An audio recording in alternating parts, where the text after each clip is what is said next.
Light camera action. दर्शकों, पहले episode में मैंने आपको भगवान श्री कृष्ण की कुंडली का पहले घर से 7वें घर तक का पूर्ण फलादेश अपने विवेकानुसार कह सुनाया। अब दूसरे एपिसोड में मैं आपको 7th हाउस से नेक्स्ट यानी कि 8th हाउस से स्टार्ट करके जो भी इनका फलादेश है उसको बताने का प्रयास करूंगा। दर्शकों, हम महज भगवान हैं। हम क्षमा चाहता हूं, हम कोई भगवान नहीं हैं, हम महज इंसान हैं। अतः जैसा भी हमारा विवेक काम करेगा, मीडिया केवल मनोरंजन के लिए है, इसको अदर वे में ना लें। भगवान श्री कृष्ण की कुंडली जो इंटरनेट द्वारा मुझे प्राप्त हुई है उसका मैं आपको विवेचनात्मक अध्ययन करके अपने विवेकानुसार आपके समक्ष प्रस्तुत कर रहा हूं। पसंद आने पर इसको लाइक और सब्सक्राइब अवश्य करें। दर्शकों, अब हम कुंडली पर अपने विषय पर चलते हैं। अष्टम भाव दर्शकों क्या है? अष्टम भाव है किसी भी नॉलेज की गहराई। जैसा कि मैंने आपको पिछले एपिसोड में बताया था कि भगवान ने गीता का उपदेश दिया, जो कि 8वें घर की लॉर्डशिप यहाँ बृहस्पति के पास है, जो कि ज्ञान की गहराई को दर्शाता है। विवेक और ज्ञान जो देखते हैं दर्शकों, उसकी जो गहराई देखते हैं हम 8वें भाव से देखते हैं। 8वां भाव गुण विद्याओं का भी है। अतः भगवान के पास गुण विद्या की और सिद्धियों की कोई कमी नहीं थी, क्योंकि यहाँ 8वें भाव का जो इंटरकनेक्शन है वह लाभ स्थान से बन रहा है और उस पर उच्च के बुद्ध की दृष्टि भी पड़ रही है, जो कि यह बता रही है कि अपने आप में बहुत ही ज़बरदस्त भगवान ने गीता जैसे महाग्रंथ का उपदेश दिया, जो कि आज कलयुग में भी हमको कई प्रकार से लाभान्वित कर रहा है। दर्शकों, अब हम नवम भाव पर चलते हैं। दर्शकों, नवम भाव में उच्च का मंगल है, जो कि सप्तम त्रिकोण का मालिक होकर यहाँ केंद्र का मालिक होकर यहाँ त्रिकोण में बैठा है, जो परम योग कारक स्थिति में है। दर्शकों, इस मंगल की पूर्ण दृष्टि पराक्रम भाव पर जा रही है, जो कि यह बता रही है कि भगवान ने, चाहे वह राक्षसों का वध हो, चाहे भगवान ने अर्जुन के साथ सारथी बनकर रथ हाँक कर उनकी मदद की हो, भगवान ने हर क्षेत्र में अपना पराक्रम, अपनी कौशल का परचम लहराया है। जो कि यहाँ पता भी चल रहा है कि मंगल यहाँ, दर्शकों, मंगल यहाँ भाग्य स्थान में परमोच्च स्थिति में है। परमोच्च स्थिति क्या होगी मंगल की? दर्शकों, मंगल जहाँ विराजित है नवम भाव में, उसकी लॉर्डशिप लिए हुए जो शनि है वह यहाँ से दर्शकों केंद्र में है। 1 2 3 4 5 6 7 8 9 10 दर्शकों, मंगल का डिस्पोजिटर शनि यहाँ से केंद्र स्थान में है, यानी दशम से दशम। तो ऐसी स्थिति में यहाँ मंगल बहुत ही परम उच्च स्थिति में हो गया। जैसा कि जग जाहिर है कि भगवान ने अनेक प्रकार के राक्षसों का वध किया, जो कि मंगल उच्च का होकर यह दर्शा रहा है। दर्शकों, एक यहाँ पर योग और बनता है कि मंगल की चौथी दृष्टि 12वें स्थान पर है और दर्शकों शनि की दृष्टि भी 12वें स्थान पर है। 12वां स्थान यहाँ काफ़ी पीड़ित अवस्था में है, जो कि यह बता रहा है 12वां स्थान दर्शकों कारावास का भी होता है। भगवान ने जन्म लेते ही कारावास में जन्म लिया, परंतु दर्शकों जैसे ही भगवान ने जन्म लिया तुरंत ताले टूट गए। दर्शकों, तुरंत ताले टूट गए और देव की माँ की देवताओं ने गर्भ स्तुति की। उसका मेन कॉज क्या है दर्शकों? कि कारावास योग के आजू बाजू शुभ कर्तरी योग का बनना।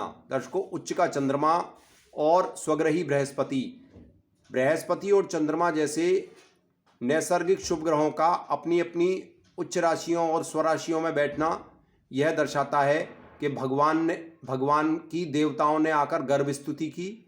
और 12वां घर कारावास का है, अतः भगवान का जन्म ही कारावास में हुआ।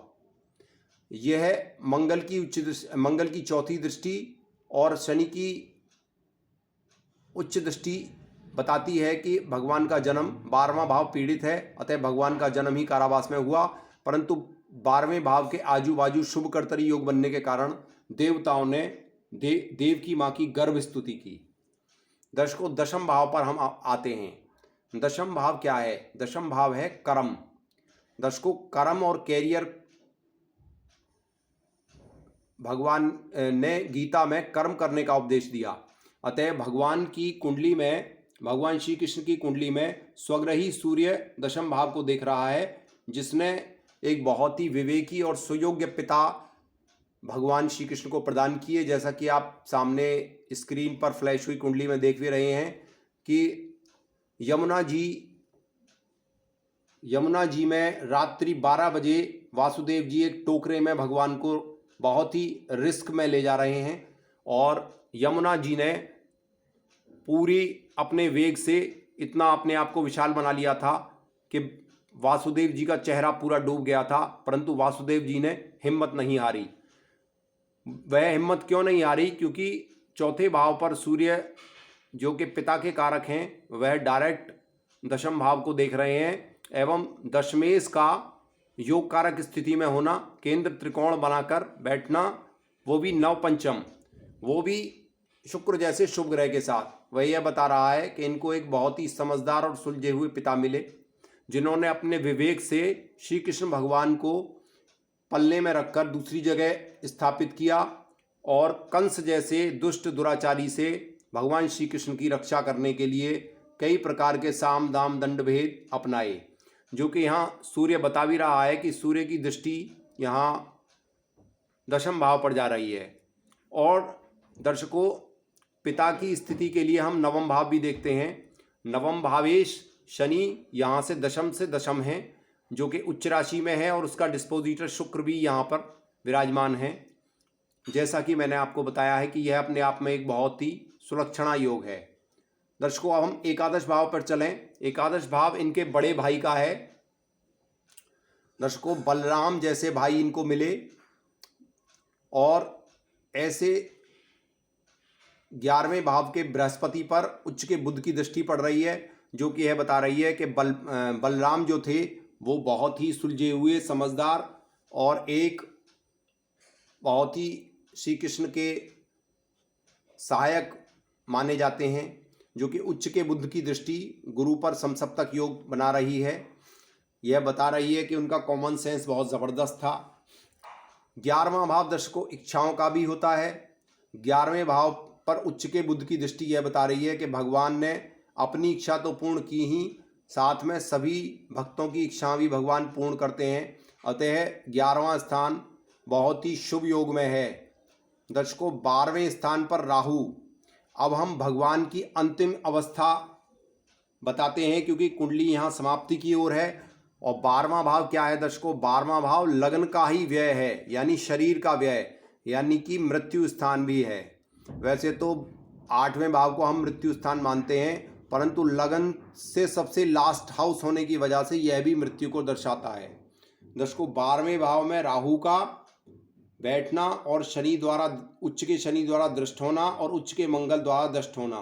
दर्शकों, यह तीनों विच्छेदात्मक ग्रह हैं। अतः एक बहेलिए के पैर में धनुष तीर मारने के कारण भगवान श्री कृष्ण की मृत्यु हुई। दर्शकों, पैर हमारी शरीर का सबसे अंतिम भाग है। पैर सबसे पहला भाव है हमारे शरीर का सिर, और सबसे अंतिम लास्ट भाव है हमारे शरीर का पैर। अतः पापी ग्रहों शनि, मंगल और राहु द्वारा यह 12वां भाव पीड़ित होने के कारण एक बहेलिए के तीर मारने से भगवान की मृत्यु हुई। वैसे तो भगवान सर्वथा अक्षुण्ण हैं, उनको मृत्यु द्वारा नहीं बांधा जा सकता, परंतु फिर भी क्योंकि मैं जन्म पत्रिका का यहाँ विश्लेषण कर रहा हूँ, अतः मैं यहाँ आपको यह बता रहा हूँ कि 12वें भाव में राहु, उच्च के शनि और उच्च के मंगल की दृष्टि पापी प्रभाव में होने के कारण भगवान के चरणों में जो पद्म था उसका छेदन किसी बहेलिए ने किया, जैसा शास्त्र बताते हैं। दर्शकों, मैंने आपको संपूर्ण कुंडली का टू द पॉइंट विश्लेषण आपके समक्ष कह सुनाया। अगर आपको इसमें कुछ भी पसंद आया हो तो सबसे पहले तो मेरे चैनल को सब्सक्राइब करें, उसके बाद पसंद आने पर लाइक का बटन दबाएं, दर्शकों आगे भी मैं रोचक विषयों पर आपको वीडियो प्रस्तुत करता रहूँगा। आज के लिए इतना ही। सभी दर्शकों को मेरा सादर नमस्कार।